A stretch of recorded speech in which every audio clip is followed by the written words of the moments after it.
주님께서는 제자들이 도무지 할 수 없는 일들을 명하셨습니다.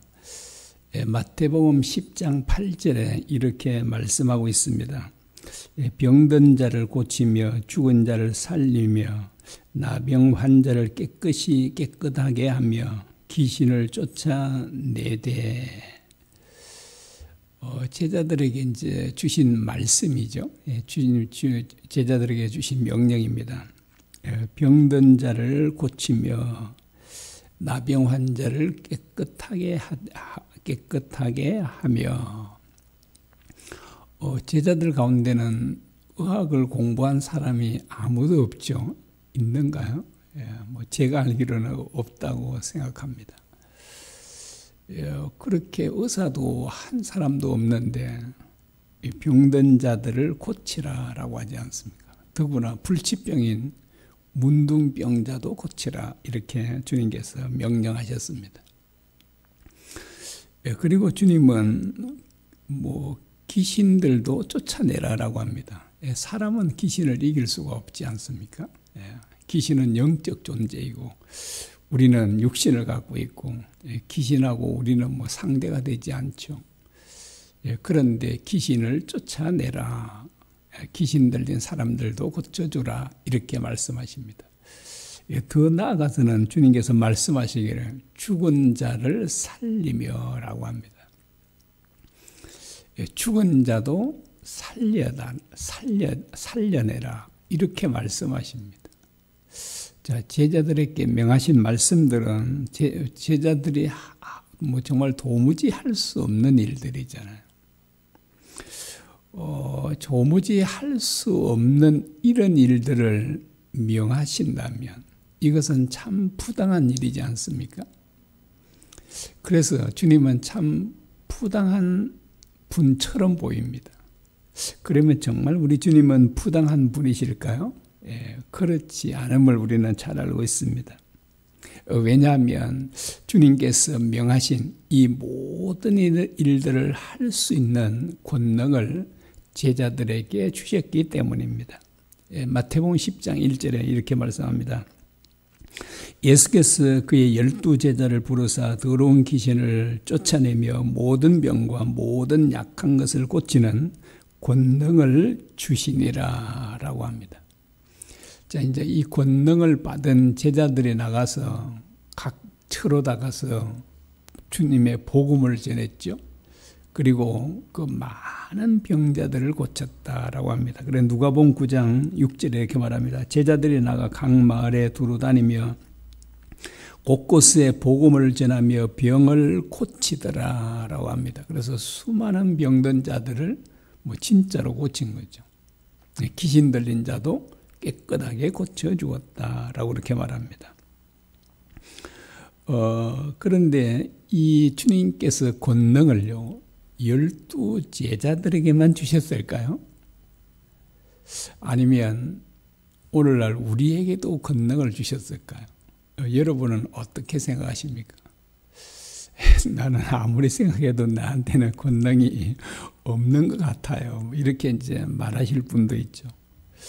그래서 주석가들 가운데 또 목사님들 가운데는 사도들에게 사도의 그 표로서 그들에게만 권능을 주셨다. 이렇게 주석하고 해석하는 사람들이 있습니다.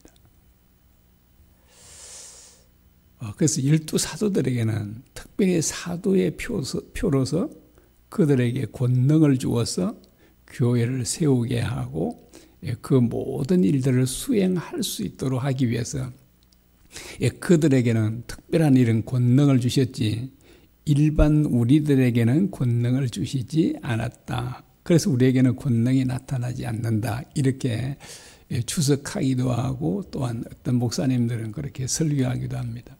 여러분 그게 정말 맞을까요? 저도 보기에 어떻게 보면 그 설명들이 해석들이 맞는 것처럼 보이기도 합니다. 그러나 그렇지 않음을 우리가 성경적으로 우리가 볼 수 있습니다. 여러분 70인의 제자들에게 주님께서 권능을 주셨는가요? 안 주셨는가요? 그들에게도 주셨습니다. 그래서 그들이 나가서 전도여행 돌아와서 막 기쁨으로 돌아왔죠. 그들이 막 그렇게 외치지 않습니까? 이렇게 말합니다. 70인이 기뻐하며 돌아와 이르되 주여 주의 이름이면 귀신들도 우리에게 항복하더이다 라고 이렇게 이제 외칩니다. 그래서 70명의 제자들도 되어 권능을 받았죠. 그러면 12제자들 그리고 그 당시 예수님께서 세우신 70인의 제자들 그래도 그들에게는 뭐 권능을 주셨겠지만 그래 우리에게는 안 주셨겠지. 여러분은 그렇게 생각하시나요? 여러분 제가 한 사람 한 사람 물어볼까요? 권능을 받았습니까? 못 받았습니까? 여러분 주님께서 우리에게 권능을 주셨을까요? 안 주셨을까요? 우리에게 권능이 안 나타난 거 보니까 안 주신 거 아닌가라고 하는데 그런데 그렇지 않습니다. 주님은 우리에게도 다 권능을 주셨죠. 그래서 주님께서 이렇게 말씀하셨습니다. 나를 믿는 자는 내가 행하는 일을 그도 할 것이요 그보다 큰 일도 하리라 라고 합니다. 여기에 분명히요. 사도들이나 70인의 제자들만 내가 하는 일을 행할 것이다 이렇게 말씀하지 않잖아요. 만약에 그들에게만 권능을 주셨다면 주님께 그렇게 말씀하셔야 되잖아요. 12사도와 70인의 제자들만 내가 하는 일을 그들도 행할 것이요 이렇게 말씀하셔야 되는데 주님께서 뭐라고 말씀하셨다고요? 나를 믿는 자는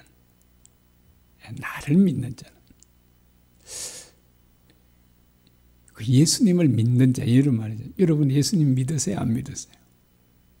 예수님을 믿는 자들이잖아요. 예수님을 믿는 자들은 내가 하는 일을 그도 행할 것이고 그보다 큰 일도 행하리니 라고 말씀합니다. 자, 그래서 주님의 이 권능을 사도들이나 70인의 제자들에게만 준 것이 아니라 오늘날 우리에게도 주셨다라고 하는 것을 기억해야 합니다.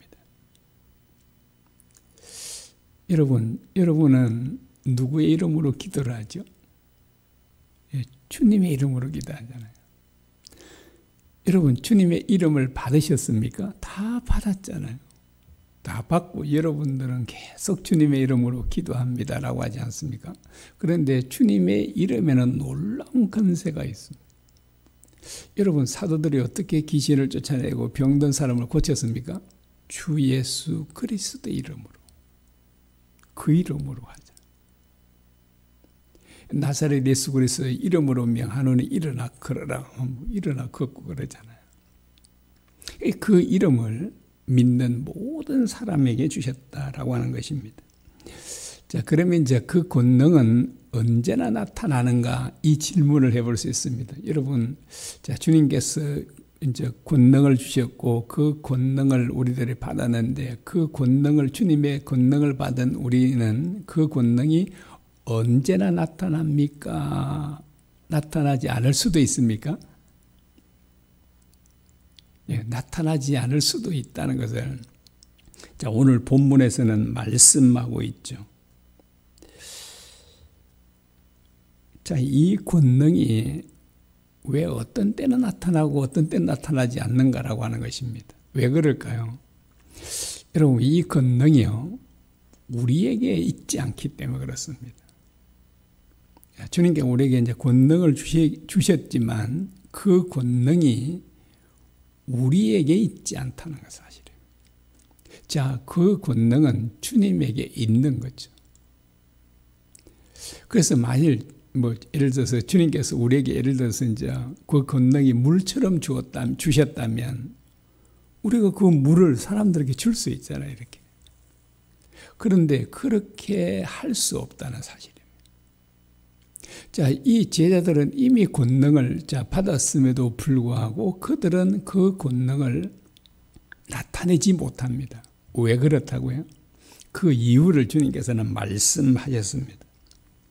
그 혈루증을 앓는 여인이 그 몰래 주님 뒤로 와서 주님의 옷자락에 손을 대지 않습니까? 그러자 주님에게 있는 그 능력이 그 여인에게로 흘러가서 그 여인의 혈루증이 즉시 나았다 이렇게 말합니다. 자, 그 능력이 어디에 있다고요? 주님에게 있는 거죠. 그런데 그 주님의 능력은 언제 나타난다고요? 주님을 전적으로 믿고 의지할 때, 그때 이제 그 주님의 능력이 나타나게 된다라고 하는 것을 여기에 잘 보여주고 있습니다. 그 9명의 제자들이 귀신 들린 아이를 고쳐주지 못했죠. 그런데 예전에는 뭐 귀신 들린 사람들 수없이 고쳤습니다. 제자들은요. 주님의 이름으로. 그 주님의 이름으로 명하기만 하면 뭐 귀신들이 쫓아나는데 이번에는 안 되는 겁니다. 아마 이들이 예수님의 이름으로 막 귀신에게 우리가 예수님의 이름으로 명하노니 나와라 이렇게 뭐 얼마나 외쳤겠어요. 그래서 뭐 이제 한 사람씩 해보기도 하고 아니면 이제 9명이 전체다. 우리 동시에 외쳐보자 뭐 이러기도 하고 사람들은 지켜보고 있고 주님의 이름으로 명해도 귀신은 꼼짝도 안 하고 아마 제자들이 얼마나 참 많이 당황했겠습니까?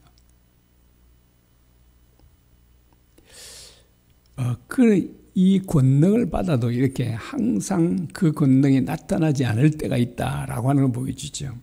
그래서 주님께서 그 원인이 뭔지를 우리가 뒤에 말씀해 주지 않습니까? 너희가 기도하지 않았기 때문이다 라고 말합니다.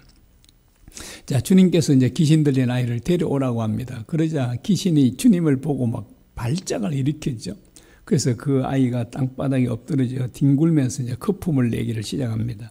그때 주님께서 언제부터 이렇게 됐냐 하니까 어릴 때부터 그렇습니다 라고 하니까 자, 이 아버지의 말을 보면 이 아이가 정말 언제부터 이렇게 귀신 들려 고통을 당했는지를 짐작해 볼 수 있죠.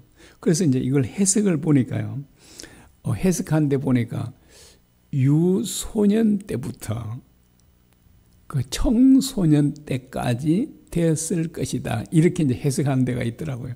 여하튼 뭐 그게 맞는지 안 맞는지는 정확하게 알 수 없지만 이 말 속에는 어릴 때부터 그렇습니다 하니까 지금은요. 좀 컸다는 얘기잖아요. 그래서 아마 3년이 됐는지 5년이 됐는지 8년이 됐는지 모르지만 적어도 그냥 몇 년 동안은 이렇게 고통을 당하고 있었다라고 하는 것을 보여줍니다. 자, 그런데 이 귀신이 이 아이를 얼마나 괴롭혔는지를 보여주고 있죠. 귀신이 어떤 일을 했죠? 이 귀신이 들려서 이 아이로 하여금 자, 듣지도 못하게 하고 말도 못하게 하는 겁니다. 그 예를 들어서 이제 5년 동안 그랬다면 이 아이는요, 5년 동안 단 한 번도 한마디 말을 해본 적이 없잖아요. 그리고 아버지나 엄마가 말한 그 말을 들어본 적도 없는 겁니다. 듣지도 못하고 말하지도 못하고. 여러분, 그 고통이 얼마나 본인은 크고, 그리고 그런 어려운 가운데 있는, 고통 가운데 있는 그 아이를 보는 부모님들의 마음은 어떻겠습니까? 아마 어쩌면 그 아이보다도 훨씬 더 고통스러웠을 것입니다. 그리고 이 귀신이 이걸 간질이라고도 그러잖아요. 이 귀신이 그냥 발작을 일으키면요, 이 아이는 완전히 그냥 아예 정신을 잃어버리는 거죠. 예, 그래서 이게 뜨거운 불인지 물인지 가리지를 못하는. 그래서 이 아이는 쓰러지면 온 몸이 굳어지 버려, 빳빳하게 굳어지 버리니까. 예, 그래서 이제 그 아버지가 표현하기를 귀신이 자주 물과 불에 자주 던졌나이다라고 죽이려고요. 예, 그래서 이 귀신이 어떤 일을 하는지를 보여주죠. 예, 귀신은 정말 하늘에서 불도 내려내는 겁니다. 사탄이요. 그 욥기 1장에도 보면 귀신이 어떤 일을 하죠? 하늘에서 불이 내려서 욥의 그 가축들을 태워 죽입니다. 하나님이 할 수 있는 일을 사탄도 할 수 있다는. 그래서 귀신은요, 사람들을 아프게도 하고 완전히 이렇게 사람들을 심지어 죽일 수도 있습니다. 사람들. 그래서 하나님께서 욥의 생명을 건드리지 말라 이렇게 하죠. 예, 그래서 아마 하나님께 그렇게 하지 않았다면 욥의 생명도 죽일 수도 있잖아요.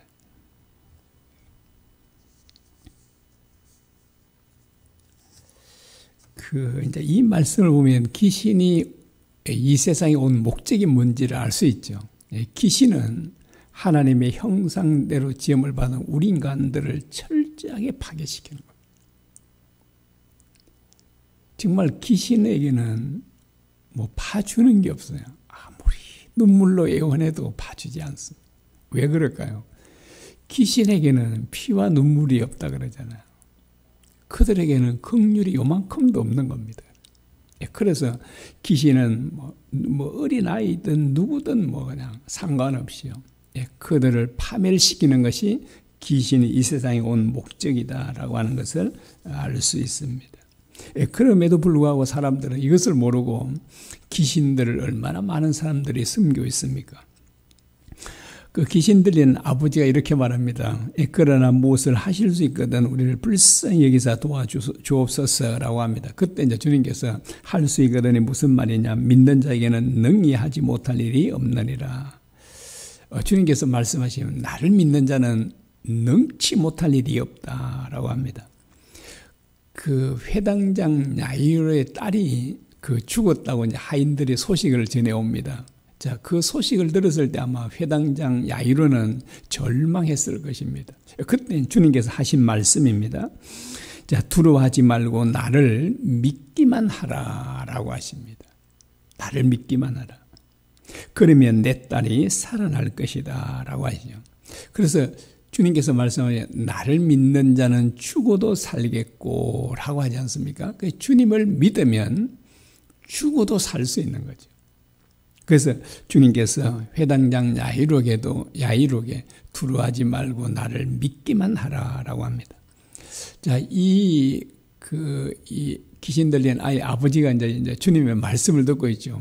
할 수 있거든 무슨 말이냐? 믿는 자에게 능치 못할 일이 없느니라라고 하니까요. 내가 믿나이다. 나의 믿음 없는 것을 도와주옵소서. 그래서 주님께서 진정으로 그를 도와주시죠. 그래서 주님께서 명령하십니다.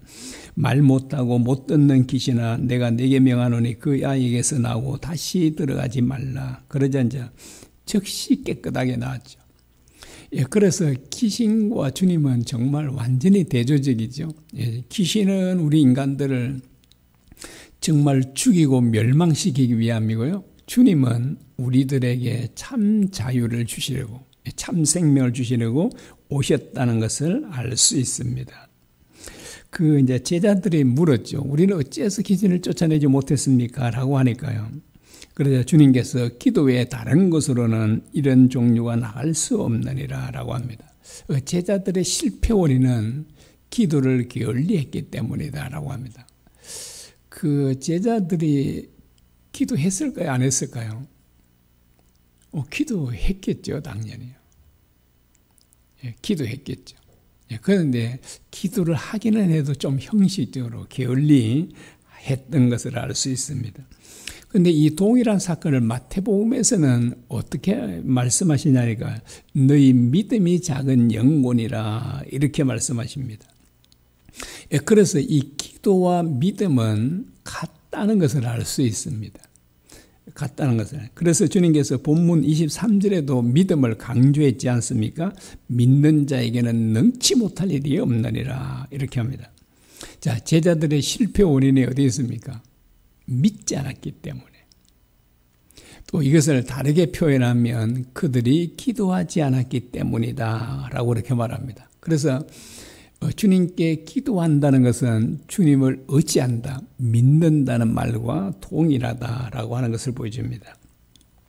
제자들이 전도 여행 때는 주님의 이름으로 명하기만 하면 귀신이 나갔지 않습니까? 그런데 이번에는 나가지 않습니다. 왜요?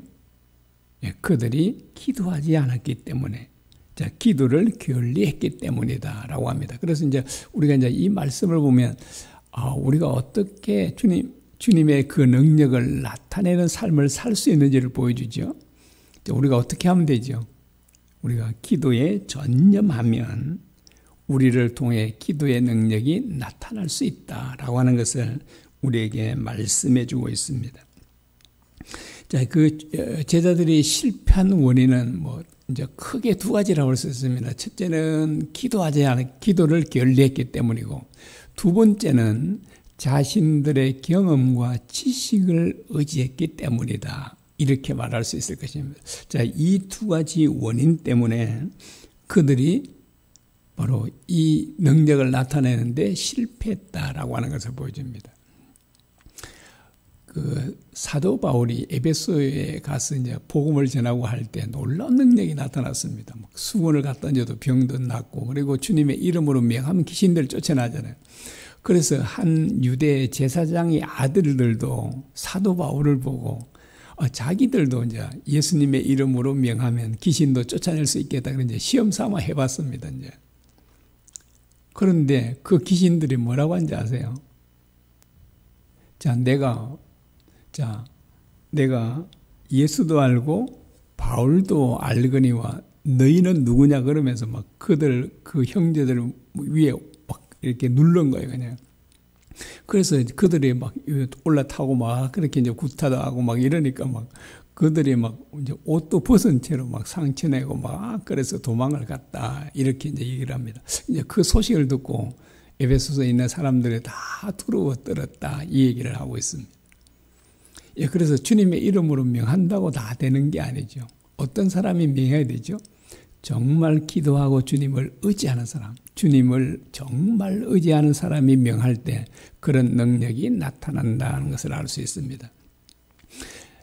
여러분, 사도 바울은 항상 능력이 나타났잖아요. 왜 그랬을까요? 항상 기도했기 때문에. 그리고 주님께서도 언제나 놀라운 능력을 행하시지 않습니까? 그런데 왜 그런 능력이 나타나셨을까요? 주님도 정말 기도에 전념하시기 때문입니다. 그래서 이제 사도 바울도 또 주님도 만약에 그분들이 기도하지 않았다면 어땠을까요?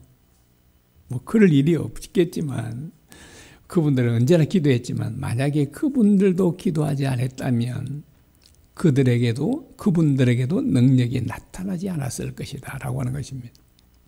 그래서 우리도 참 부족한 우리들이지만 그러나 우리가 기도하면 우리를 통해서도 반드시 주님의 능력이 나타난다는 것을 우리에게 말씀해 주고 있습니다. 우리 함께 기도하겠습니다.